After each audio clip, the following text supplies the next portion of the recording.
নমস্কার, আপনারা দেখছেন বেবি রানী রান্না চ্যানেলের মধ্যে। আজকে করল দিয়া চানা দিয়া নতুন আর একটা ভিডিও লিয়া ফিরে আসলাম বন্ধুরা।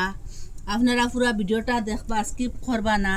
চানাটা আগে থেকে ভিজিয়ে রাখলাম, এটা লুলি গেছে গিয়া 4-5 ঘন্টার থেকে ভিজিয়ে রাখলাম। আর করলটা এখন প্রথমে একটা দাঁড় সাইজে এরকম চুলাইলিম।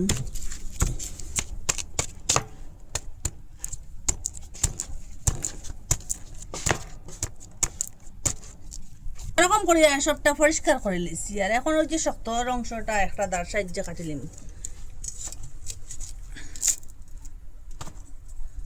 যে শক্তগুলো ফেলাই দিম ওরকম করে।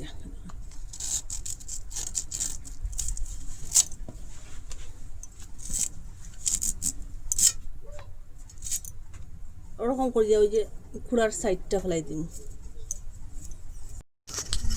ওরকম করে সবটা পরিষ্কার করে লিছি, জলের মধ্যে লইলাম। এটা জল দিয়ে খুব ভালো করে দইমু। ওই যে এটার মধ্যে কুড়া উড়া যেটা, এটা পরিষ্কার হয়ে যাব। গ্রেট করবার একটা লইয়া ওরকম গ্রেট করে লিম। এটা ছোটো করে কাটি লিম। দা দিয়ে এরকম ছোটো করে কাটা যাইতো না, গ্রেট দিয়ে কাটিলে গ্রেটার দিয়া ওরকম এক সাইজের কাটা হয়ে যাইত। ওরকম করে সবটা গ্রেট করে লিছি। এখন করলটা লইলাম, কুকারের মধ্যে সিদ্ধ দিলাম। কুকারের মধ্যে আগে জল রাখলাম, আর যে ছানা ভিজিয়ে রাখলাম ছানাটা উদলাইলাম, একসাথে সিদ্ধ হয়ে যাব। ফুল আগুনে 3টা সিটি দেওয়ার পরে গ্যাসটা অফ করে দিলাম। 3টা সিটি দেওয়ার পরে গ্যাসটা অফ করে দিলাইছি। এখন এটা ঠান্ডা হোক। এটা ঠান্ডা হয়ে গেছে, এখন কুকারটা খুললে ছানার জলটা বাড়িয়ে কিরকম হচ্ছে। ওরকম জল জুড়ে এবার আটা একটা দিয়ে ওরকম একটা জুড়ির মধ্যে লইলিম। তেল দিলাম, এখানে শুকনো লঙ্কা কয়েকটা ছিঁড়ে দিলাম। আগে থেকে পেঁয়াজ আর রসুন কাটিয়ে রাখলাম, এখন পেঁয়াজ আর রসুনটা দিলাম মরিচটা বাজার করে।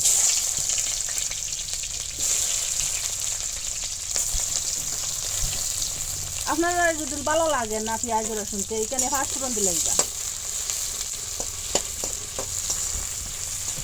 ওরকম বাজার করে। এখানে পেঁয়াজটা ওরকম বাজার করে এখানে হলুদ গুঁড়া দিলাম আর লঙ্কা গুঁড়া দিলাম। আর এখানে সব কিছুর গুঁড়া আছে 1 চামচ দিলাম। এটা ওরকম কষানোর করে পেঁয়াজ আর যে মশলাটা ওই যে সিদ্ধ করে রাখলাম ছানা আর করলটা দিলাম।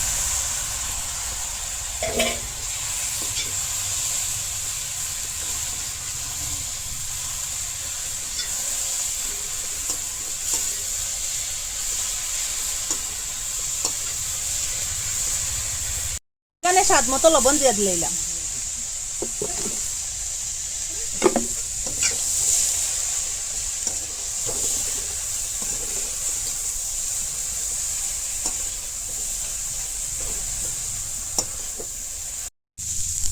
ওরকম ছানা আর করলটা বাজার পরে এই যে এটা যেটা এক্সট্রা জল আসলো এটা শুকাই গেছে গিয়া। এখন গ্যাসটা অফ করে দিলে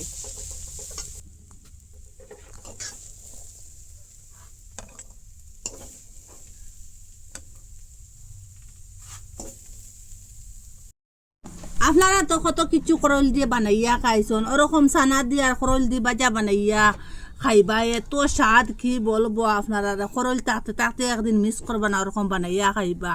আর এইরকম বাজা করতে বেশ কিছু লাগে না, অল্প করে খরচ দিয়েও বানানো যায়। আর এটা হেলদি, করলটা খাইলে আপনারা তো জানেন নিজেরাতে যে কোনো জিনিস বানাইয়া খাইলে তো স্বাদ লাগে, তো টেস্ট লাগে।